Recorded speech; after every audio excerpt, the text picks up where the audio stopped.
అంటే ఉండటానికి, గుడ్డ అంటే వస్త్రాలు, బట్టలు ధరించుకోవడానికి.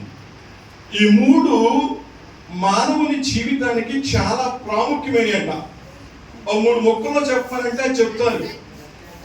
మేము కూడా అప్పుడప్పుడు సామాజికవేత్తలుగా ప్రభుత్వాలనే కానీ లేకపోతే డబ్బులు ఉన్న వాళ్ళని కానీ వారి దగ్గరికి వెళ్ళి మేము చెప్పేది లేకపోతే ఉపన్యాసాలు చేసేది ఏంటనంటే, సమాజ ఉద్ధరణ కోసం పాటుపడుతూ మేము చెప్పేది ఏంటంటే, ప్రతి భూమి మీద కూర్చున్న ప్రతి వానికి కూడా, ప్రతి మానవునికి కూడా ఈ కూడు గుడ్డ అనేది ఉండాలి. ఆ ప్రభుత్వం వాటిని తప్పకుండా ప్రతి వారికి అందేటట్లు చూడాలి అని మేము అప్పుడప్పుడు కూడా ప్రభుత్వ మానవుల పక్షాన ప్రభుత్వానికి విజ్ఞప్తి కూడా చేస్తూ ఉంటాం. ఎందుకనంటే భోజనం లేకుండా ఎవరైనా బ్రతకగలరా? ఇంకా ఏమన్నా లేకపోయినా బ్రతకగలరు, కానీ భోజనం అనేది మనకు కావాలి. అవునా కదా? తినకుండా ఎవరైనా గాలి పీల్చుకుని బ్రతికే వాళ్ళు ఇక్కడ ఎవరైనా ఉన్నారా? తినాలి. తింటేనే మనం జీవిస్తాం. రెండవది, ఉండడానికి ఇల్లు ఉండాలి కదా. ఇక్కడ ఇల్లు లేని వాళ్ళు ఎవరైనా ఉన్నారా? లేరు కదా. ఎందుకనంటే ప్రభుత్వం కూడా ఇప్పుడు ఇల్లు లేని వారికి ఇళ్ల పట్టాలు ఇస్తుందంటగా. ఏమండి, ఇస్తుందా? ఇల్లు కూడా కట్టించి పెడుతుందంటగా. వాటికి ఇందిరం ఇళ్లను లేకపోతే కాలనీకి వైఎస్ఆర్ కాలనీలో, జగనన్న కాలనీలో పేర్లు పెడతారంటగా. కట్టలేదు, మీకు ఇవ్వలేదా? ఎవరు పొందుకోలేదా కదా? ఎందుకని? ఉండడానికి ఇల్లు అనేది మనకి కావాలి అని. అలాగే బట్టలు కూడా మనకి చాలా ప్రాముఖ్యం. మనిషి జీవితానికి బట్టలు చాలా ప్రాముఖ్యం. మనందరం కూడా ఈ మూడు కలిగి ఉంటే చాలా సంతోషంగా ఉంటాం.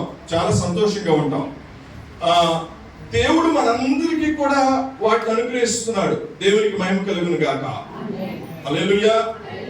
మనం తినడానికి తిండిని ఆయన అనుగ్రహిస్తూ ఉన్నాడు, ఉండడానికి ఇంటిని ఆయన మనకి అనుగ్రహిస్తూ ఉన్నాడు. అలాగే మనం కట్టుకోవడానికి బట్టలు కూడా ఆయన మనకి ఇస్తూ ఉన్నాడు. వీటిల్లో మన మీద రాజీ పడిపోయి వ్యక్తులు కాదు, మన వీటిల్లో కూడా కదా. నేను బైబిల్ గ్రంథం చదువుతా ఉంటే దేవుడట ఇశ్రాయేలీయులను అరణ్యంలో ప్రయాణం చేయించుకుంటా తీసుకెళ్ళాడట. ఎంతకాలము? 1 సంవత్సరం కాదు, 2 సంవత్సరాలు కాదు, 40 సంవత్సరాలు ఆయన అరణ్యంలో. అంటే అరణ్యం అంటే ఏంటి?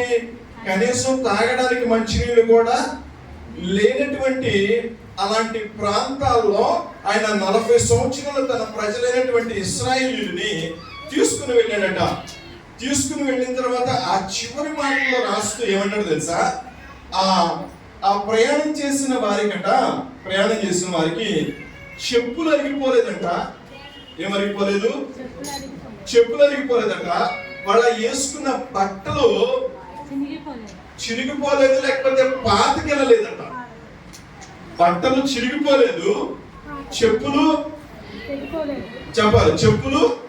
అరిగిపోలేదు. నేను అప్పుడు అనుకున్నా, ఎంతగా గొప్ప విషయం అనుకున్నా. నేను అనుకుని ఒకరోజు చిరగని బట్ట అరగని చెప్పు అని ఒక మంచి అంశం తీసుకుని వాక్యం చెబుదాం అనుకున్నా. ఏంటంటే చిరగని బట్ట అరగని. మీకు ఇష్టమేనా? 40 సంవత్సరాలు వేసుకున్న చెప్పులు అరగలేదు, తొడుక్కున్న బట్టలు పాతవలేదు, చెరగలేదంటే మీకు ఇష్టమేనా? ఇష్టమా? క్రిస్మస్ పండగకి జనవరి 1కి ఎన్ని రోజులు ఉందమ్మా? గట్టిగా వారం ఉంటుందా? క్రిస్మస్కి వేసుకున్న జనవరి 1కి వేసుకోకూడదా? మీరు అట్టా వేసుకుంటారండి. ఏం చేస్తున్నారు? క్రిస్మస్కి వేసుకున్న బట్టలు మన అక్కడ పెట్టేసి జనవరి 1కు కూడా ఇంకో బట్టలు. ఎందుకని?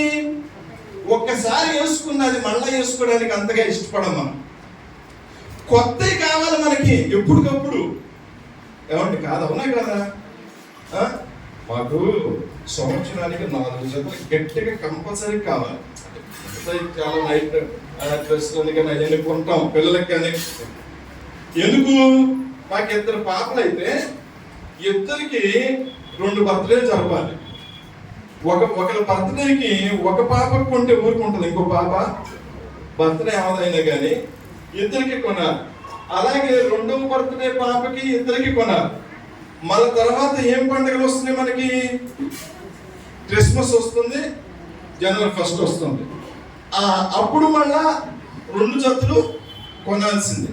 నేనేమంటున్నానంటే మనకి ఎప్పుడూ కూడా కొత్త వస్త్రాలు, నూతన వస్త్రాలు కావాలని ఆశపడే మనస్సు మనది. మీకు లేదా ఏంటి? అందులోనూ కూడా మంచి కలర్ కాంబినేషన్ కావాలి కదా. వాటిల్లో కూడా డిజైన్లు అంటగా. ఆడవాళ్ళేమో చిలక పచ్చ అంటే చాలా ఇష్టం అంటగా కాదా? చిలక పచ్చ చీర అంటే ఇక కన్ను దాని మీదకి వెళ్ళిపోయింది అంటగా. అలాగే కుర్రోళ్ళకి ఇంతకు ముందు ఎక్కడన్నా బట్టలు వేసుకోగా చిరిగింది అని అంటే దాన్ని ఏం చేస్తాం? తీసుకెళ్ళిపోయి పక్కన పడేస్తాం. ఎందుకని? చిరిగిపోయింది కాబట్టి. పాత అయిపోయింది, చిరిగిపోయిందని. ఇప్పుడు అట్ట కాదంటగా, ఈ కుర్రోళ్ళకి కొద్దిగా చిరిగితే అది ఫ్యాషన్ అండి కదా. కుర్రోళ్ళకి కొద్దిగా చిరిగితేనే ఫ్యాషన్. వాళ్ళ పని మన కత్తిరించుకొని మాత్రం మరీ తిరుగుతున్నారట వేసుకొని. నా చిన్నప్పుడు ఒక ప్యాంటు కొనుక్కుంటే, చిన్నప్పుడు ఒక ప్యాంటు, ఆ ప్యాంటు నిండా జేబులే. ఇటుకు 3 జేబులు ఉన్నాయి, పైనుంచి కింద దాకా ఇటుకు 3 జేబులు ఉన్నాయి. నేనేమన్నానంటే మనకి బట్టలు ఎప్పటికప్పుడు కొత్తవి కావాలి. అలాగే ట్రెండ్ అంట మారిపోతున్న కాలానుగుణంగా ఏమైతే కొత్తవి వస్తా ఉన్నాయో ఆ మోడల్ కావాలి. నేను చెప్తే మరి బాగోదని చెప్పి చెప్పట్లా. నాకు తెలుసు మీ మోడల్స్, ఎందుకంటే ఈ మధ్య కొంటున్నాగా. ఈ పిల్లలు ఈ యూట్యూబ్లో వచ్చేస్తున్నాయి కదండి ఫోన్లలో, వాళ్ళకి కూడా తెలిసిపోతుంది చిన్న వయసులోనే ఏం కావాలనే ముందే ప్రిపేర్ అయిపోతున్నారు. అంతగా ఈ వస్త్రధారణ, ఈ వస్త్రాలకి మానవుడు ప్రాముఖ్యతనిచ్చేస్తా ఉన్నాడు. మనం దేనికి వెళ్ళినా కానీ ఊరికే అట్ట వెళ్ళి ఇంత వచ్చేయచ్చు అంటగా, దేనికి వెళ్ళినా కానీ చక్కగా. కానీ షాపింగ్కు మాత్రం ఎప్పుడు వెళ్ళాలి? ఆ కట్టేస్తారు గబగబ వెళ్ళిపోయి తీసుకొచ్చేద్దామని వెళ్తారు మీరు ఎవరన్నా? వెళ్ళాం. ఎప్పుడు వెళ్తాం? పొద్దున్న వెళ్ళిపోయి వచ్చేటప్పటికి ఇక అమ్మ కట్టేస్తున్నా కొద్దిగా తొందరగా ఇక ముగించి వచ్చేయడం అనేదాకా చూస్తూ ఉంటాం. అన్ని తీపిస్తూ ఉంటాం. మీకు తెలుసా ఈ రోజుల్లో ఇవన్నీ ఒక ఎత్తు అయితే కాస్ట్లీ బట్టలు అంట. నేను ఒకసారి ఒక ఆయన మంచి షర్ట్ వేసుకుంటున్నాడు. ఇది ఎంత బాగుంది, ఎందుకని మా షర్ట్లు బాగోట్లేదు అని చెప్పేసి ఎక్కడ దొరుకుతాయి అని అడిగాను. ఫలానా చోట దొరుకుతాయి అన్నాడు. ఎందుకంటే ఆయన నా ఫ్రెండ్ ఆయన ఈ మన ఆంధ్రప్రదేశ్ రాష్ట్రానికి ఆ కంపెనీ బట్టల కంపెనీకి ఆయన మేనేజర్. సరే ఫలానా చోట దొరుకుతాయి అన్నాడు కదా, వెళ్ళి తీసుకొచ్చుకుందామని అనుకుంటున్నా. ఆయన అన్నాడు తర్వాత ఒక మాట, అయ్యా ఆ షర్ట్ ఎంత అనుకుంటున్నావు? 15,000 అనుకుంటున్నా. ఎంతంట? ఒక చొక్కా 15,000 అంట. తర్వాత నాకు తెలిసిన విషయం ఏంటి తెలుసా? ఒక సూటు ₹1,00,000 సూట్ కూడా ఉన్నాయి, 2,00,000 సూట్లు ఉన్నాయి. ఇప్పుడు పెళ్ళిళ్ళకి అదొక ఫ్యాషన్ అయిపోయింది. ₹1,00,000 గౌన్ వేసుకుంటారు పెళ్లి గౌన్. ₹1,00,000 కనీసం, అది మినిమం. అది మా అక్క వాళ్ళ పాపకి పుట్టించాను. కనీసం ₹1,00,000 పెళ్లి గౌన్ అండి. నేను ఎందుకు చెప్తున్నానంటే ఈ మాటలన్నీ నేను చెప్తాను. మన మానవ దేహాన్ని కప్పివేసుకోవడం కోసమని ఎంత శ్రద్ధ తీసుకోవాలి. నేను కాదనలేదు, తీసుకోవాలి. మంచి బట్టలు సెలెక్ట్ చేసుకొని టైం తీసుకొని చక్కగా విలువని ఉన్న వాటిలో మన పరిధిలో అప్పులు చేయకుండా దేవుడు మనకి ఇచ్చిన తాహతుకు మెంచకుండా మన పరిధిలో చక్కగా మంచి బట్టలు తీసుకోవాలి, మంచి వస్త్రాలు కట్టుకోవాలి, సమాజంలో మంచిగా ఉండాలి, నీట్గా కనపడాలి. నేను కాదనడం లేదు. అయినను ఈ యొక్క దేహం ఎంతకాలం అంటే ఉండేది, ఈ శరీరం ఉండే కాలం ఎంత సుమారుగా? మీ ఊర్లో 200 సంవత్సరాలు బ్రతికిన వాళ్ళు ఉన్నారా? లేదు. 100 సంవత్సరాల వాళ్ళు ఉన్నారా? కొన్ని ఉండొచ్చు, ఎక్కడో ఉండొచ్చు. అంటే నేనేమంటున్నానంటే ఒక 100 సంవత్సరాల కాల పరిమితి కలిగినటువంటి యొక్క దేహాన్ని కప్పి ఉంచడం కోసమని, అలంకరించుకోవడం కోసమని, బాగా కనపడాలని మనం ఎంత శ్రద్ధ తీసుకుంటున్నాం ఏమండి కదా.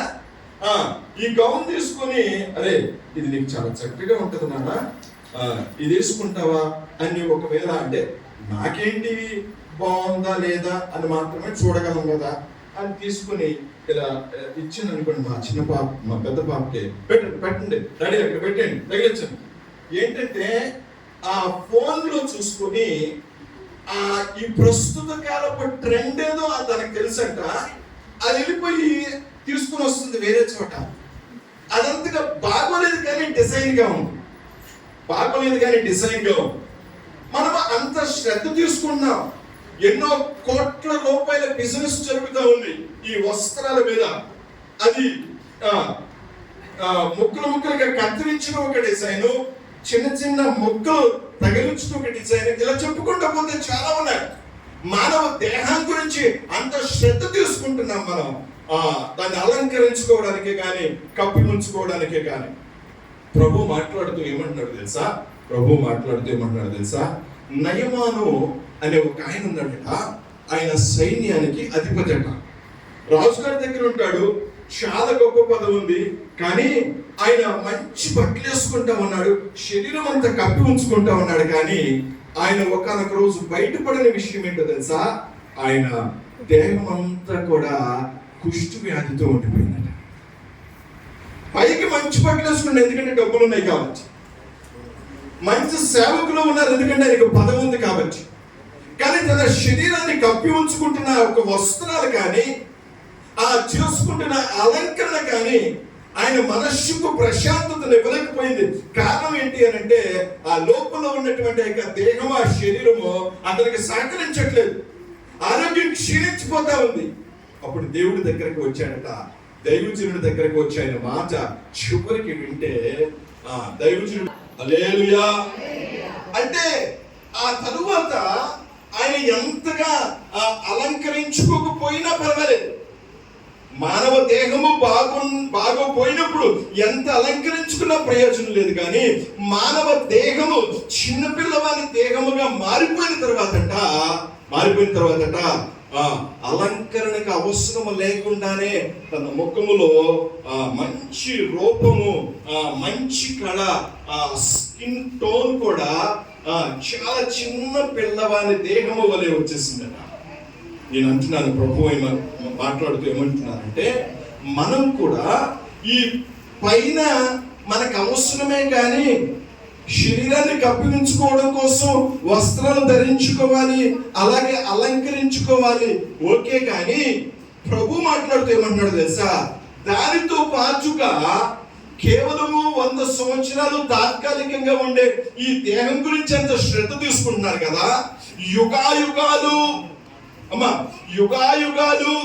ఉండే మనలోని ఆత్మ సంబంధమైనటువంటి ఆ జీవితం గురించి మీరు ఎప్పుడైనా ఆలోచన చేశారా అని ప్రభు ఈ మధ్యాహ్న కాలంలో మనతో మాట్లాడుతూ ఉన్నాడు.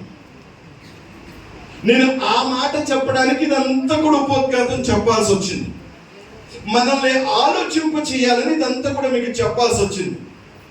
మనం ఒక 100 సంవత్సరాల నుండి ఈ లోకాన్ని విడిచిపెట్టిపోయే ఈ మానవ దేహాన్ని గురించి మనం అంతగా ఆలోచన చేస్తున్నాం కదా. నిజమే, ఆలోచన చేయాలి. మీకు తెలుసా, నా చిన్న వయసులో అంటే సుమారుగా ఒక 30 సంవత్సరాల క్రితం అనుకుంటా, నాగార్జున హాస్పిటల్, కానూరు నాగార్జున హాస్పిటల్లో ఒక ఆమె అమెరికా నుంచి వచ్చింది ఇక్కడికి. అంటే వీళ్ళు ఎక్కడి నుంచి అక్కడికి వెళ్ళారు, అక్కడి నుంచి ఇక్కడికి వచ్చింది ఒక రోజు. ఎందుకు అని అంటే ఒక చిన్న చికిత్స చేయించుకొని వెళ్ళడానికి. అక్కడ ఎక్కువ డబ్బులు ఎక్కువ, ఇక్కడేమో తక్కువ డబ్బులతో అయిపోతుంది. తనకున్న సమస్య ఏంటి అని అంటే ఈ శరీరం అంట ముడతలు పడిపోయిందంట. ఏమైపోయింది? ముడతలు పడిపోయింది. మరి అవదా వయసు పడితే ఏమంట కదా. ముడతలు పడిపోతే ఆ చర్మం తీసి ఇక్కడ ప్లాస్టిక్ సర్జరీ చేయించుకోవడం కోసం వచ్చింది. ఆమెకు తగినంత మోతాదులో మత్తిచ్చి నిపుణులైనటువంటి వైద్యులు ఇక్కడ చర్మాన్ని తీసి ఇక్కడ కుట్లేసేసేయాలి.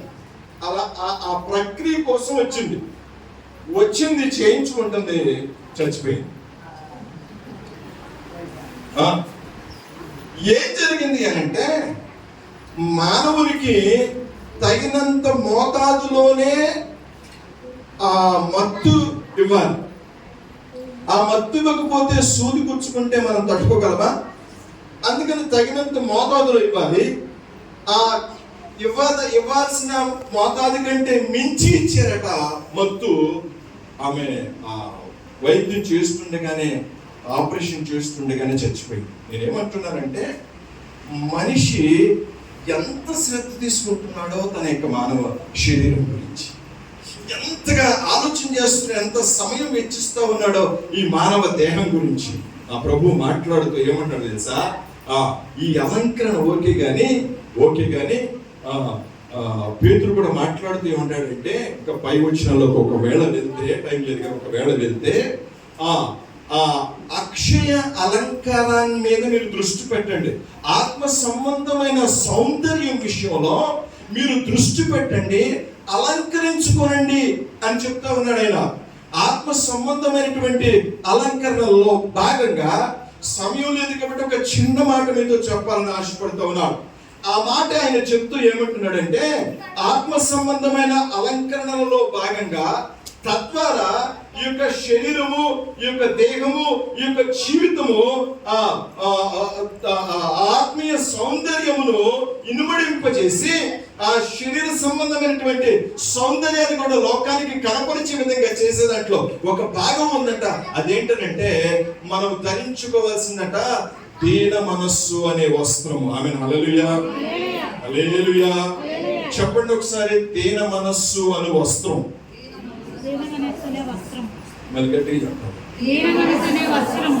ఇప్పుడు దేనంగా చెప్పాలి. ఆమేన్. హల్లెలూయా, హల్లెలూయా. ఆ ఆత్మ సౌందర్యాన్ని ఈ శరీరం ద్వారా, ఈ జీవితం ద్వారా కనపరిచేది ఏంటయ్యా అనంటే, ఈ దీన మనస్సు అనే వస్త్రం లాగా మనం ధరించుకుంటే చూసిన వాళ్ళందరూ కూడా ఏమంటారంటే, ఎంత మంచి పిల్లలరా, ఎంత మంచి పిల్లడురా, ఎంత మంచి తల్లిరా అని లోకమంతా కూడా పొగుడుతుంది. దీన మనస్సు అనే వస్త్రం ధరించుకోమన్నాడు ప్రభు. అంటే ఏంటో తెలుసా? అంటే ఏంటంటే ఈ ఎదుటివాడిని ఆడంతా, చదివింది లేదు, ఆయనకు వచ్చిన మార్కులు ఎంత, సంపాదించేదంతా, ఉద్యోగం ఎంత నా ఉద్యోగంతో పోల్చుకుంటే అని ఎదుటి వాణిని తక్కువ చేయకుండా, తక్కువగా చూపు చూడకుండా, అహంకారము అనేది లేకుండా దీన మనస్సు అనేది కనుక మనం కలిగి ఉంటేనంట. అంటే ఏంటంటే దీన మనస్సు అని అంటే తగ్గింపు జీవితం అనేది మనం కలిగి ఉంటే, ఎంత ఎత్తుకు ఎదిగినా ఏం చేయాలట? ఒదిగి ఉండాలట. ఆ విధంగా కనుక మనం ఉండగలిగితే, ఆ దీనత్వమును కనుక మనము కలిగి ఉంటే కనుక తప్పకుండా ఈ శరీర సంబంధంగా కూడా సౌందర్యాన్ని, ప్రజల మన్నలను, మెప్పును మనం పొందుకుంటామట. ఆమేన్. హల్లెలూయా, హల్లెలూయా, హల్లెలూయా, హల్లెలూయా. సరే, మంచి స్తోత్రం చెప్తారా గట్టిగా? హల్లెలూయా. ఆ దీన మనస్సు అనేది మనం కలిగి ఉంటే గనక అది ఆత్మకు సంబంధమైనది, అది మన ప్రవర్తనకు సంబంధమైనది. అది కలిగి ఉంటే అనేక మంది మెప్పు పొందుకుంటాం. వాళ్ళందరికంటే మించి దేవుడు చాలా బహుగా మెచ్చుకుంటాడంట మనల్ని. ఆయన ఏమంటున్నాడంటే ఆయన అహంకారులను ఎదిరిస్తాడట. ఒకవేళ ఎదురుగా నిలబడి దేవా నన్ను దీవించయ్యా, నన్ను ఆశీర్వదించయ్యా, నాకు మంచి భవిష్యత్తు అయ్యా అని ఎవరైనా ఎదురుగా నిలబడితేనట వారిలో ఒకవేళ అహంకారం అనేది ఉంటే నువ్వు పక్క తప్పుకో అని అంటాడట. అంటే ఏంటి? దీనత్వం ఎవరుందో వాళ్ళని చూస్తాడట. ఒకవేళ లైన్ లో చివరి ఎవరికో దీన మనస్సు ఉందనుకోండి, ఆ తగ్గింపు జీవితం ఉందనుకోండి, వాళ్ళ కోసం ఎదురు చూస్తూ పక్కన వాళ్ళకి అందరినీ కూడా ఎదిరించేస్తాడట, పక్కకి తప్పుకోమంటాడట.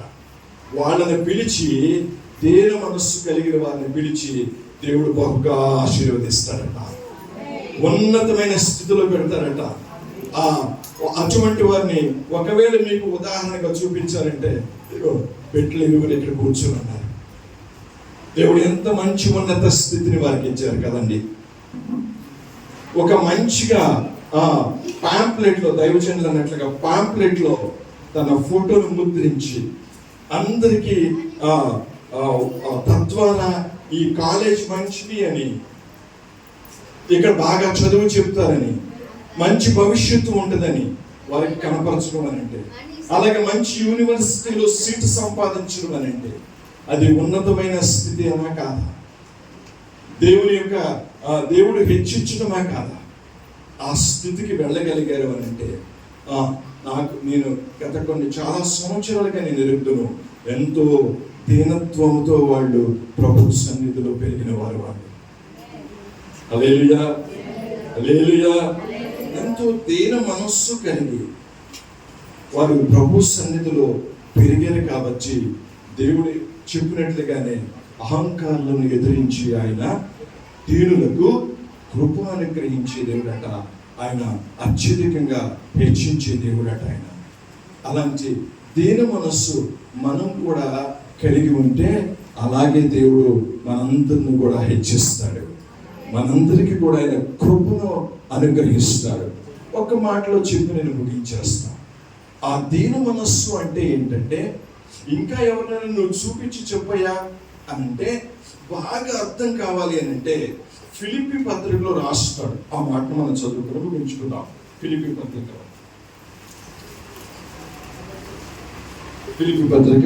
2వ అధ్యాయం. ఫిలిప్పీ పత్రిక 2వ అధ్యాయం 7వ వచనం.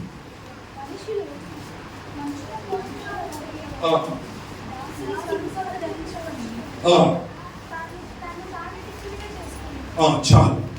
అక్కడ భక్తుడు యేసు ప్రభువుల వారి గురించి రాస్తున్నాడు. యేసు ప్రభువుల వారి గురించి ఏమంటున్నాడంటే, ఆయన స్వయాన దేవుని స్వరూపమయ్యుండి ఆయన పరలోకం విడిచిపెట్టకూడని భాగ్యమని ఎంచుకోకుండా ఆయన మనుష్యుని పోలికగా పుట్టాడంట. అంటే ఈ భూమి మీద అవతరించాడట.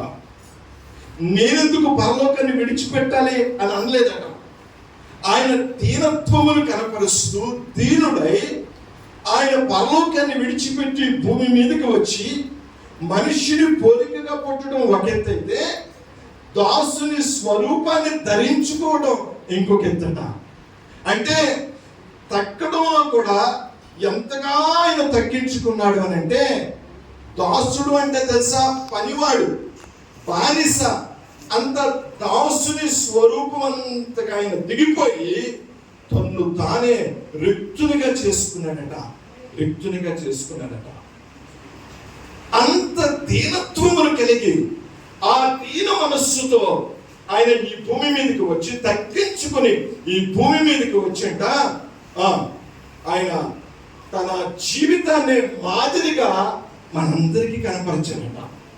ఎలా జీవించాలో, ఎలా ప్రజల మెప్పు పొందుకోవాలో, ఎలా గొప్పవారు అనిపించుకోవాలో ఆయన తన జీవితం ద్వారా దీనుడై మనందరికీ ఉదాహరణగా మన ముందు జీవించి వెళ్ళాడట. ఆమేన్, హల్లెలూయా, హల్లెలూయా. ఆ జీవించడం, ఆ భూమి మీద వచ్చడం మాత్రమే కాదు, దాసుని స్వరూపాన్ని ధరించుకోవడమే కాదు, ఆయన ప్రతి ఒక్కరి పట్ల కూడా ప్రేమ కలిగి ఉన్నవాడిగా ఉన్నాడట.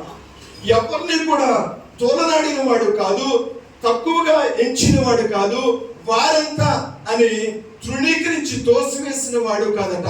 అందుకనే ఆ సందర్భంలో ఆయన మాట్లాడుతూ ఏమంటాడంటే, క్రీస్తు యేసుకు కలిగిన మనస్సు మీరును కలిగి ఉండుడి అని మాట్లాడుతూ ఏ మనస్సు కలిగి ఉన్నాడయ్యానంటే దీన మనస్సు ఆయన కలిగి ఉన్నాడు అని అంటాడు. ఆమెను హల్లెలూయా, హల్లెలూయా. ఆ దీన మనస్సు కలిగిన వాడే అంతగా ఆయన తగ్గించుకొని ఆయన ఆ దాసుని స్వరూపాన్ని ధరించుకొని తన రిక్తునిగా చేసుకునంట, అవసరమైతే నేను ప్రాణం పెట్టడానికి కూడా నేను సిద్ధమేనయ్యా అని ఆ ప్రాణం పెట్టడానికి కూడా శిలువ మరణము పొందినంతగా ఆయన తగ్గించుకొనెను అని రాయబడి ఉంటుంది. శిలువ మరణము పొందినంతగా తగ్గించుకున్నాడట. మనం ఎట్లా ఉంటున్నాం? మన జీవితం ఎలా ఉంటుంది? నాకంటే గొప్పవాడు ఎవడున్నారా అని కాళ్ళ ఎగడేసే వాళ్ళలాగా ఉన్నామా? ఒక ఇద్దరు ప్రార్థన చేయడానికి వెళ్ళారట, పరిసేయుడు సొంకరి. పరిసేయుడు ప్రార్థన చేస్తున్నాడు, అయ్యా నేను వారానికి ఉపవాసం ఉంటా, నేను కొత్తిమీర పుదీనాల్లో కూడా నేను దశమ భాగం ఇస్తా, ఇదిగో ఆ పక్కన ఉన్న సొంకర్లాగా కాదు, నేను చాలా గొప్పవాణ్ణి అని చాలా గొప్పవాణ్ణి అని తను ప్రార్థన చేసుకుంటా ఉంటే పక్కన శంకర ప్రార్థన ఎట్లా చేస్తుంది తెలుసా? ఆకాశం వైపు కన్నులెత్తడానికి నేను ధైర్యం చాలక, దేవా పాపిడిని నన్ను కరుణించు, క్షమించు అని ప్రార్థన చేసిండ. చిన్న ప్రార్థన. ప్రభు ఎవరు ప్రార్థన అన్నాడట? శంకరుడి ప్రార్థన అన్నాడు.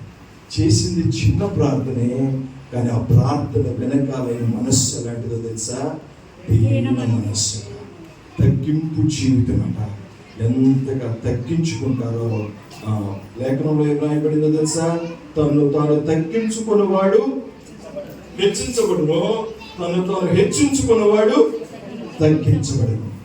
దీన మనస్సు అనే వస్త్రాన్ని కనుక మనం ధరించుకొని అది ఎంతవరకైనా మనం వెళ్ళగలిగితే, ప్రభు సన్నిధిలో ఓడ్చడం ఏంటి నేను అనుకోకుండా, నా చిన్న వయసులో సండే స్కూల్కి వెళ్ళే వయసు నుంచే నేను ముందే మందిరానికి వెళ్ళి, ముందే సండే స్కూల్ కంటే వెళ్ళి నేను నా చర్చ్ అంతా ఓడడం నాకు గుర్తుంది, ఆ చైర్స్ వేయడం నాకు గుర్తుంది, ఈ మైక్ పెట్టడం నాకు అంత బాగా రాదు, కానీ వీటన్నిటిని సిద్ధపరచడం అయిపోయిన తర్వాత నాన్నగారు మేమందరం కలిసి వీటన్నిటిని కూడా సిద్ధం చేసి, నాన్నగారు నా చిన్న వయసులో ఆ సైకిల్ మీద అవన్నీ యాంప్లిఫైర్, మైకు ఇవన్నీ కట్టుకొని, పరదాలు ఇవన్నీ కట్టుకొని గృహకూడికలకి వెళ్తాయి కానీ అక్కడి నుంచి రావడమే, కానీ ఇవన్నీ తగ్గించుకొని అది దేవుని పని అని.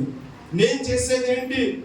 నేను చాలా ఉన్నతమైన వాడిని, నన్ను అందరూ గౌరవించాలి, బాగా పొగడాలి అనుకోకుండా తగ్గింపు జీవితంతో ఉండబట్టి నా ప్రభువు నన్ను హెచ్చించాడు, నా కుటుంబాన్ని హెచ్చించాడు.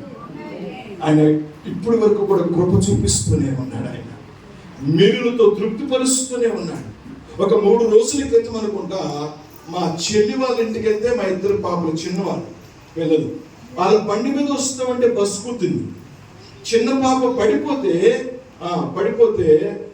ఇదంతా కొట్టుకుపోయింది, ఇంత లోతున పెద్ద గాయమైంది. ఇక్కడ 6 కుట్లేశారు. అల్లాడిపోయాం మేము ఆ నైట్ అంతా కూడా. కానీ ప్రభు మాట్లాడుతూ నాకు అనిపించింది ఏంటో తెలుసా? ఇంకా నయం, నేను కాపాడాను కాబట్టి చిన్న గాయమైంది, చిన్న గాయంతో తప్పించబడింది. నేనేమంటున్నానంటే ఆయన కృప కలిగిన దేవుడు కాబట్టి, ఆయన కృప మన పట్ల ఉంది కాబట్టి మనం ఎప్పుడు కూడా సజీవంగా సురక్షితంగా ఉన్నాం, కడుపు నిండా భోజనం చేస్తున్నాం, సుఖ సంతోషాలతో ఉన్నాం. కారణం ఏంటి అంటే దేవుని యొక్క కృప మనకు తోడుగా ఉంది. ఆయన కృప ఎవరికి ఉంటుందని బైబిల్ చెప్తా ఉందంటే, ఎవరైతే దీన మనస్సు కలిగి దేవుని ఎదుట జీవిస్తారు, ఈ లోకంలో జీవిస్తారు, పెద్దలంటే గౌరవం కలిగి, సమాజం అంటే ప్రేమ కలిగి, వారు నాకంటే మంచివాళ్ళు, గొప్పవాళ్ళు, ఉన్నతమైన వాళ్ళు అని తగ్గింపు జీవితంతో దేన మనస్సు కలిగి మనము జీవిస్తామో అప్పుడు ఆయన కృప మనకు తోడుగా ఉంటుందట. ఆయన కృప మనకు తోడుగా ఉంటే చాలు. ఆయన కృపకు సాటి అనేది ఏదీ లేదు ఈ లోకంలో. అలాంటి కృప కలిగిన దేవుడంట ఏం చేశాడో తెలుసా? మన కోసం దీన మనస్సు కలిగి భూమి మీదకి వచ్చి శిలువ మరణం పొందినంతగా విధేయత చూపితే యెషయా గ్రంథం 6వ అధ్యాయంలో రాయబడి ఉంటుందట, ఆ మహిమంతా కూడా దేవాలయం నిండి ఉంటుందట. ఆయన వస్త్రపు ఆ చొక్కాయి అంచునే దేవాలయం అంతా కూడా నిండి ఉంటుందట. ఆయన మహాకాశంలో పట్టాచాలని దేవుడట. అలాంటి దేవుడు ఆయన తగ్గించుకొని భూమి మీదకి వస్తేనమ్మా ఒకనొక సమయం వచ్చేటప్పటికంట ఆయన రోమా పట్టులకు అప్పగించేసుకుంటే ఆయన వస్త్రాలన్నీ తీసేశారట. కొరడాలు తీసుకొని కొట్టడం మొదలు పెట్టారట. 1 తక్కువ 40 దెబ్బలు కొట్టారట. ఈ వస్త్రాలన్నీ తీసేసి ఈ శరీరం మీద 1 తక్కువ 40 దెబ్బలు కొట్టారట. ఎందుకు కొడుతున్నామని ప్రశ్నించలేదట. ఎందుకంటే దీనుడై ఈ లోకానికి వచ్చాడు కదా, దీన మనస్సు కలిగిన వాడే మన కోసం ఈ లోకానికి వచ్చాడు కదా. అందుకని ఆయన వస్త్రాలు తీసివేసినప్పటికీ కూడా ఆ శరీరం మీద ఆయన కొరడాలతో కొట్టబడుతున్నప్పుడు కూడా ఆయన నోరు మెదపలేదట. ఆయన వస్త్రాలు చీట్లు వేసుకుని అరే ఇది ఎవరికి వస్తుందో, ఆ చీటి ఎవరికి వస్తే వాళ్ళకే అని ఆ వస్త్రాల కోసం చీట్లు వేస్తూ ఉంటే, అవమానపరుస్తూ ఉంటే, ఆ వస్త్రాలు లేనివాడే ఆ కలువరి శిలువలో 3 మేకుల మధ్య చేతులు చాచి ఆ శిలువలో వేలాడుతూ ఆ అవమానాన్ని దిగమింగుకొని దీనుడై నీకోసం నా కోసమైన ప్రాణాన్ని అప్పగించేశాడట. శరీరం అంతా గాయాలైపోయినాయి. శరీరాన్ని కప్పి ఉంచడానికి ఏ వస్త్రం లేదు, తీసేశారు. ఆ గాయమైన శరీరానికి ఆ సూర్యుడికి కిరణాలు పడి బాగా నొప్పిగా ఉంది, భరించలేనంతగా ఉంది. మేకులతో ఆయన చేతులు చాచి ఆ సిలువకి ఆ కొయ్యకు కొట్టేశారు, చెక్కకి కొట్టేశారు, వేలాడుతూ ఉన్నాడు. అయినా నోరు మెదపలేదట. పైగా ఏమని ప్రార్థన చేస్తున్నాడు తెలుసా? దీనత్వంతో ఏమని ప్రార్థన చేస్తుంది తెలుసా? తండ్రి వీరేమి చేయించున్నారో వీరెరుగురు కనుక వీరిని క్షమించండి అని దేవుడు ప్రార్థన చేస్తూ ఉన్నాడట. అంత తీరుడే తగ్గించుకున్నాడమ్మా. వస్త్రాలు లేకుండా ఆయన ఆ సిలువని ఎక్కాడట. ఎందుకో తెలుసా? కీర్తనకారుడు రాస్తూ ఏమంటారు తెలుసా? 30:2 కీర్తనకారుడు రాస్తూ ఏమంటారు తెలుసా? నీకు సంతోష వస్త్రాన్ని ధరింపజేయాలనుకుంటాడట. నీకు సంతోష వస్త్రాన్ని ధరింపచేయాలని ఆయన తలుచుకుంటే ఎంత విచిత్రమైన గొప్ప అంగి ఆయన వేసుకోగలడు, ఎంత గొప్ప అలంకరణ ఆయన చేసుకోగలడు. అలాంటిది ఆయన దీన మనస్సు అనే వస్త్రాన్ని ధరించుకున్నవాడై ఈ లోకానికి వచ్చి ఆయన శిలువ మరణం పొందినంతగా విధేయత చూపి నీకోసం నా కోసమైన ప్రాణాన్ని పణంగా పెట్టాడు. ఎందుకు అని అంటే నీకు సంతోషం అనే వస్త్రాన్ని ధరింపచేయాలని. అంటే ఏంటో తెలుసా? అంటే ఏంటంటే కనీసం ఒక 100 సంవత్సరాలు ఉంటుందేమో ఈ యొక్క దేహం, 100 సంవత్సరాలు ఉంటుందేమో ఈ యొక్క దేహం. ఆ తరువాత ఈ లోకాన్ని విడిచిపెట్టి వెళ్ళిపోతే ఆయన మహిమ దేహాన్ని మనకి వాళ్ళనికి ఆయన ఎదురు చూస్తూ ఉన్నాడు. ఆ మహిమ దేహము ఎంత గొప్పగా ఉంటుంది అంటే యుగాలు కూడా దానికి పాతకెళ్ళడం అని కానీ, చిరిగిపోవడం అని కానీ, చిన్న గాయం అవడం కానీ, ఏదన్నా మురికి అంటడం కానీ ఇక అసలు ఏముండవంట. ఇంకా యుగాలు కూడా ఆ మహిమతో మనము ప్రకాశిస్తూనే ఉంటామట. అలాంటి దేహాన్ని ప్రభు మనకు అనుగ్రహిస్తామని ఇష్టపడతా ఉన్నాడు. ఆ మహిమ దేహాన్ని మనకి ఇవ్వడం కోసం, అంతగా ఆయన మనల్ని హెచ్చించడం కోసం ఆ పరలోకము నుండి ఆయన తీరుడై దిగి వచ్చి ఆయన అవసరమైతే వస్త్రహీనుడై ఉండడానికి కూడా ఇష్టపడ్డాడట. సిలువలో వేలాడడానికైనా, ఆ మరణము, శాపగ్రస్తమైన మరణము పొందడానికైనా ఇష్టపడి తీరుడే తగ్గించుకుని మన కోసం సిలువ ఎక్కాడట. ఆ సంతోష వస్త్రాన్ని ధరింపజే ఇష్టపడుతున్న ఆ వస్త్రం తీసుకొచ్చి నీ దగ్గరకు వచ్చిన ఆయన్ని నీవు అంగీకరిస్తావా? అయ్యా, నువ్వు నాకు కావాలయ్యా, ఆ సంతోషం నాకు కావాలి ప్రభువా, ఆ తరువాత మహిమ దేహం నాకు కావాలయ్యా, మహిమతో నేను యుగాయుగాలు నేను ప్రకాశిస్తూనే ఉండాలయ్యా అని ఒకవేళ నువ్వు ఇష్టపడితే కనుక తప్పకుండా ఆయన ఈ మధ్యాహ్న కాలం మన దగ్గరికి వచ్చి ఆయన మనతో మాట్లాడుతూ మనకు ఆ వస్త్రాలు ధరింపచేయని ఆశపడుతున్నాడు. తల్ల ఉంచుని ప్రార్థించాడు. తల్ల ఉంచుని ప్రార్థన.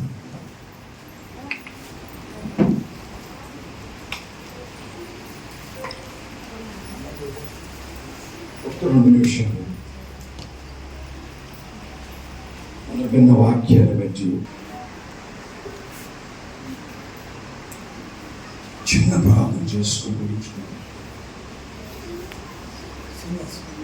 ఆ శాపగ్రస్తమైన జీవితాలు మనం కలిగి ఉన్నాం. మనకున్న దేహము కొన్ని సంవత్సరాలు వస్తే చాలు, ఇక నా పని అయిపోయింది అని మనం చెప్తుంది. అలాంటి తాత్కాలికమైన దేహం గురించి ఎంత శ్రద్ధ తీసుకొని అలంకరించుకోవడానికి ఎంత సమయం కేటాయిస్తామే, ఎంత డబ్బులు వెచ్చిస్తామే. శాశ్వతమైనటువంటి ఆత్మ సంబంధమైన ఆ దేహం గురించి మనం ఎంతగా ఆలోచన చేస్తున్నాం, అసలు పట్టించుకుంటున్నామా? ఆత్మ సౌందర్యం ఉంటేనే మన శరీర సౌందర్యం కూడా ఇనుమడింపు చేయబడుతుంది కదా. అలాగే ఆత్మ సంబంధమైనటువంటి దేహము యుగాయుగాలు ఉండాలి కదా. ఆ విషయంలో మనం ఎంత శ్రద్ధ వహిస్తా ఉన్నాం. దీన మనస్సు అనే వస్త్రం ఒకవేళ నువ్వు ధరించుకుంటే, దీనుడు అయ్యుంటే, ప్రభు మాట్లాడితే ఉంటాడు తెలుసా, సాత్వికులు ధన్యులుగా వారు భూలోకాన్ని స్వతంత్రించుకుంటారు. ఎవరైతే తగ్గింపు జీవితం కలిగి ఉంటారో, దీనత్వం కలిగి ఉంటారో, వాళ్ళకి అందరూ ఫ్రెండ్స్ అయిపోతారట, అందరూ మెచ్చుకుంటారట. అహంకారంగా గర్వంగా ఉండవారిని ఎవ్వరూ కూడా దగ్గరికి రానివ్వరట, దగ్గరికి రానివ్వరు. నువ్వు ఎలా ఉన్నావు? నువ్వు ఎలా ఉన్నావు? ఆ యేసయ్య దీనుడై ఈ లోకానికి వచ్చి నీ కోసం ప్రాణం పెట్టి, వస్త్రహీనుడు అవ్వడానికి కూడా సిద్ధపడి, శరీరాన్ని కప్పి ఉంచడానికి ఏమీ లేని స్థితిలో ఆ కరోనా దెబ్బతో సిలువలో వేలాడాడు. ఎందుకో తెలుసా? నీ ఆ శాపగ్రస్తమైన నీ యొక్క శరీరానికి ఆయన మహిమను తీసుకొని రావాలని, మధ్యలో కలిసిపోయే ఆ దేహానికి మరలా మహిమను తీసుకొని రావాలని ఆయన సిలువలో నీ కోసం ప్రాణం పెడితే, ఆయన దేహాన్ని నలగగొచ్చుకుంటే, యేసయ్యా నువ్వు నాకు కావాలయ్యా అని ఒక చిన్న మాట చెప్తావా? నాకు ఆ రక్షణ వస్త్రం ధరింపు చేయ్యా, నాకు సంతోష వస్త్రం ధరింప చేయ్యా, ఆ మహిమ వస్త్రం నాకు కావాలి ప్రభువా, నాకు అది దయచేయి ప్రభువా అని ప్రార్థన చేస్తావా? సంతోష వస్త్రం నాకు ధరింప చేయ్యా, సంతోష వస్త్రం ధరింప చేయ అని చిన్న ప్రార్థన చేస్తా. రక్షణ వస్త్రం నాకు ధరింప చేయ్యా, నా కోసమే నువ్వు శిలువలో బలియాగమయ్యావు, నా కోసమే నువ్వు రక్తం కార్చావయ్యా, ప్రాణాన్ని పణంగా పెంచావు ప్రభువా, అంతగా నువ్వు తగ్గించుకున్నావయ్యా, అంతగా తగ్గించుకున్నావు, అంతగా దీనుడై నా కోసం ప్రాణాన్ని పణంగా పెంచావు ప్రభువా. ఆ రక్షణ నాకు కూడా దయచేయ్యా, నా పాపాలు కడిగివేయ్యా, నా దేహాన్ని పరిశుద్ధపరచు ప్రభువా, నా యొక్క ఆత్మకు రక్షణ దయచే ప్రభువా, సంతోషాన్ని ఇవ్వయా, ఆత్మ సౌందర్యవంతురాలుగా నన్ను చేయి ప్రభువా. మహిమ దేహాన్ని నేను కూడా పొందుకున్నట్లుగా నన్ను సిద్ధపరచగా, యుగాలు 6 ఏకలో చావని పురిగే నా దేహం అలమటించకూడదు ప్రభువా, నా యొక్క ఆత్మ అలమటించకూడదయ్యా. మహిమ దేహాన్ని ధరించుకున్న వారనే యుగాలు మీ సన్నిధిలో సంతోష వస్త్రం ధరించుకుని మిమ్మల్ని స్తుతించాలయ్యా. ఆ విధంగా నన్ను ఉంచు ప్రభువా అని ప్రార్థించేద్దాం. దగ్గరికి మా తండ్రి మీకు వందనాలయ్యా, ఇప్పటి వరకు మీరు మాతో మాట్లాడారు. స్తోత్రం ప్రభువా. ఆత్మ సంబంధమైన సౌందర్యం కలిగి ఉంటేనే మాకు అది యుగాలు మాకు దీవెన ఆశీర్వాదమై ఉన్నది. మీరు మా కోసం ప్రభువా ఆయన 10,000లో గుర్తింపదగిన మీ సౌందర్యాన్ని కూడా విడిచిపెట్టిన వారే, చూడడంలోని వారిగా మీరు కొట్టుబడ్డారయ్యా. కారణం మేము మా ఆత్మ సౌందర్యాన్ని పెంచాలి అని దీని మనస్సు అనే వస్త్రం మేము కూడా ధరించుకున్న వారమై మీరు ఇచ్చే ఉచిత రక్షణను మేము పొందుకోవడానికి, మిమ్మల్ని సొంత రక్షకునిగా అంగీకరించి మిమ్మల్ని నమ్ముకుని మిమ్మల్ని మా దేవుడిగా కలిగి ఉండి మీరు ఇచ్చే సంతోష వస్త్రాన్ని ధరింపజేసుకుని ఆ యుగాయుగుల మహిమతో పరలోకంలో మీతో సదాకాలం ఉండాలని మేము కూడా ఆశపడుతున్నాం. విన్న వాక్యాన్ని మా హృదయాల్లో నీరు కట్టి ఫలింపచేయండి. ప్రత్యేకంగా ప్రభువా ఈ సందర్భంలో నీ బిడ్డలు ఇరువురు కూడా ప్రభువా నూతన వస్త్రాలు బహుకరించబడిన వారి మీ సన్నిధిలో ప్రభువా ఆయన దైవజనుల సమక్షంలో, అలాగే సంఘము విశ్వాసుల బంధువుల సమక్షంలో ప్రభువా మిమ్మల్ని స్తుతిస్తూ నూతన జీవితంలో నూతన ఘట్టంలోనికి ప్రవేశించి ఉంటుండగా మరింత దీన మనస్సు అని కలిగి వారు మీ కృపను పొందుకోవడానికి, తద్వారా మీ యొక్క ఉన్నతమైన స్థితిని వారు అనుభవించినట్లుగా కృప చూపించమని ప్రార్థిస్తూ దీవిస్తూ శుభం ప్రకటిస్తూ క్రీస్తు పేరిట అడిగి పొందుకుని నామ పరమ తండ్రి ఆమేన్. ప్రభు ఈ మాటలు దీవించునుగా.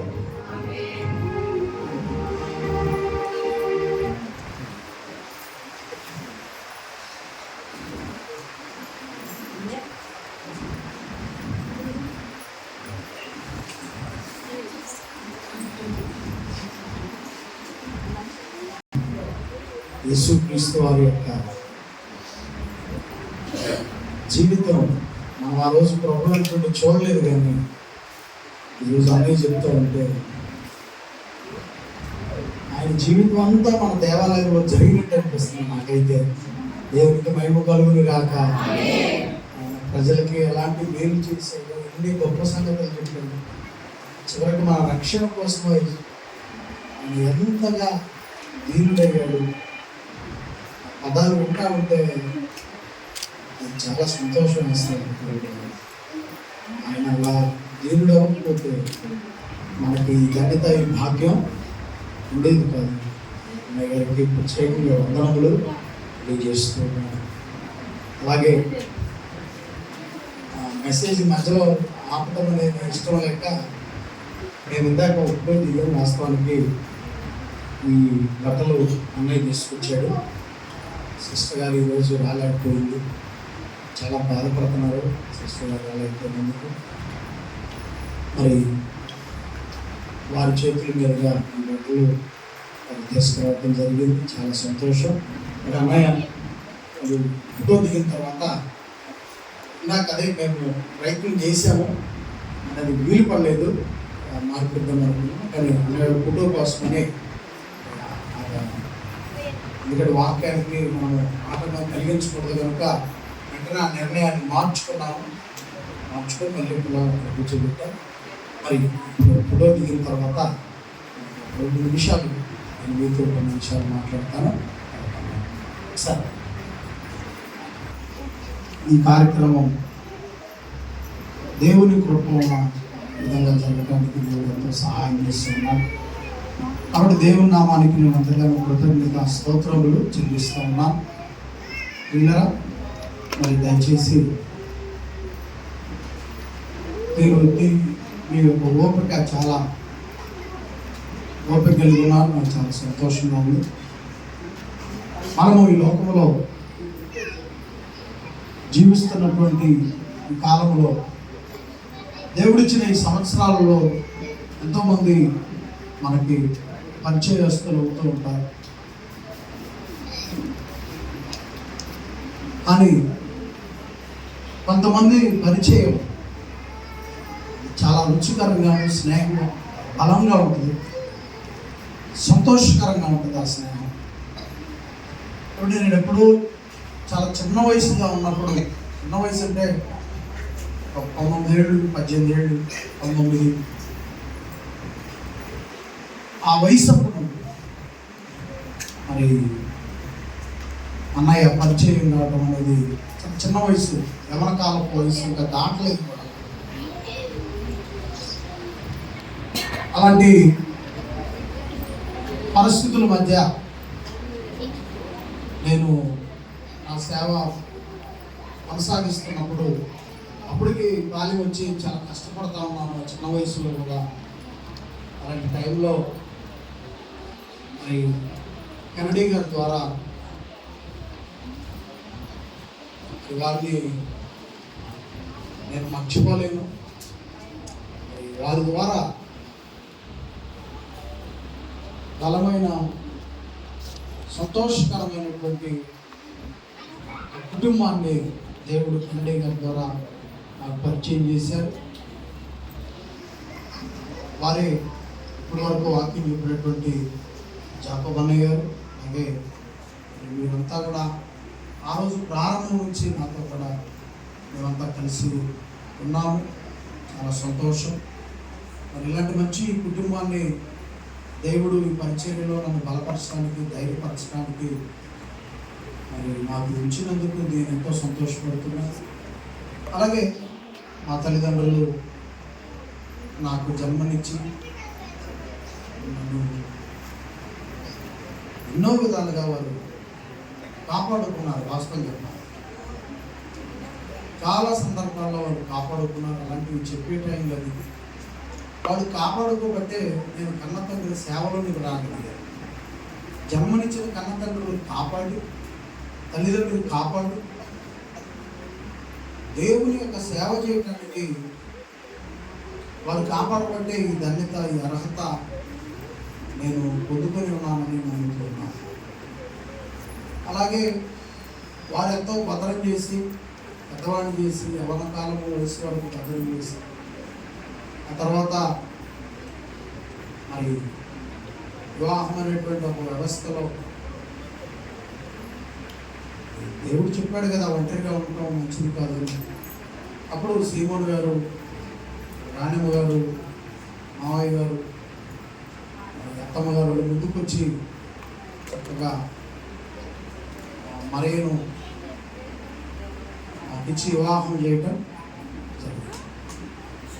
ఆ సంతోషకరమైనటువంటి తరుణంలో విమెన్ వాళ్ళరా మరి శాంతి జన్మించడం, ఆ తర్వాత చిన్న పాప జన్మించడం అనేది జరిగింది. ఆ తర్వాత వారిని పెంచుకుంటూ పెద్ద చేసుకుంటూ మరి వారికి కూడా చిన్నపిల్లలుగా ఉన్నారు, పెద్దగా అవగాహన లేదు. ఆ రోజు కూడా మరి మంగళగిరిలో మాకు బైబిల్ క్లాసులు జరుగుతున్నప్పుడు మాము గారిని, రెడ్డి గారిని పిల్లలు చూశారు. నాకు ఇప్పుడు గుర్తు లేదు, నేను అడుగుతుండే. వాళ్ళు చూసినట్టు పెద్ద అమ్మాయి కొంచెం గుర్తుంది, చిన్న అసలు తెలియట్లేదు. మరి అలాంటి పెద్దవారి యొక్క దీవెనలు కూడా పిల్లలకు ఉన్నాయి. వాటిని మంగళగిరి తీసుకుని వెళ్ళి క్లాసులు జరుగుతున్నప్పుడు అది చూపించి, అన్నయ్య దగ్గరుండి మా పిల్లలను చూపించి సత్యం కుటుంబాన్ని మాకు వారితో మాట్లాడే భాష రానప్పటికీ కూడా అన్నయ్య ట్రాన్స్లేషన్ వేసి మా గురించి వివరించి చెప్పేవాడు. వాళ్ళు ఎంతో సంతోషపడి ప్రార్థన చేసి పంపించేవారు. ఇలా అలాగా వారిని చదివించుకుంటూ ఈరోజు మీ ముందు నూతన వస్త్రములు తీసుకునే యవన కాలపు వయసుకి వారు దేవుడు కాపాడుకుంటూ వచ్చింది. నేను సంతోషిస్తున్నాను. నేను నా అతిశయం ప్రభువునందే ఉన్నదని చెబుటకు సంఘం యొక్క సహకారము, సంఘం యొక్క ప్రార్థన, పెద్దవారు మరి అలాగే డేవిడ్ గారు మా కుటుంబంలో మొదటిగా దైవజనులు, కుటుంబం అంతటి కొరకు కూడా ప్రార్థన చేసినటువంటి దైవజనులు, ఇలా ప్రార్థించేటువంటి వాళ్ళు, సహాయపడేవారు, బలపరిచేవారు, ధైర్యపరిచేవారు, అలాగే సహకరించే సంఘం మీ అంతటి ఈ నా చుట్టూ జరుగుతున్నటువంటి ఈ పరిస్థితులు అంతటిని బట్టి నేను ప్రభువునందు అతిశయపడుతున్నాను, సంతోషిస్తున్నాను. ఏదైనా అతిశయిస్తే ప్రభువునందు తప్ప మనకు అవకాశము లేదు. కనుక మీ అందరి సహకారం, మీ అందరి ప్రార్థన బట్టి మరి మా పిల్లలు మరి సేవలో ఉంటున్న నేనైనా ఈ విధముగా మీ కళ్ళ ముందు చూస్తున్న విధముగా నేను జీవిస్తాను. కాబట్టి ప్రియులరా, మీ యొక్క సహకారం, మీ సహాయం, మీ ప్రార్థన, దైవజనుల యొక్క ప్రార్థన, మీ యొక్క ప్రార్థన, మరి ఈ సేవలో ఉన్నటువంటి నాకు మరి మరేకు పిల్లలకు మీరు ఎప్పుడు కూడా మీ ప్రార్థనలో జ్ఞాపకం చేసుకుంటూ ఉండండి. అలాగే మరి మంచి సందేశం అందించినటువంటి జాన్పాలయ్య గారికి, అలాగే మధు గారికి, అన్నయ్య గారికి, మరి దేవుడి గారికి, అలాగే ముఖ్య సందేశం అందించినటువంటి అన్నయ్య గారికి, జపమన్నయ్య గారికి, మరి ఎంతో ఓపికతో ఇప్పటి వరకు మీరు మరి ఈ కార్యక్రమం అంతటిలో బాధ్యత కలిగి సహకరించినటువంటి ప్రతి ఒక్కరికి పేరు పేర్చుకుని నేను వందనములు తెలియజేస్తున్నాను. అలాగే ఈరోజు ఈ యొక్క పరిచర్యలో సహకరించిన పిల్లలు ఒకసారి ఎదురుకొస్తే ఒకరు వచ్చిన ప్రార్థన చేద్దాం.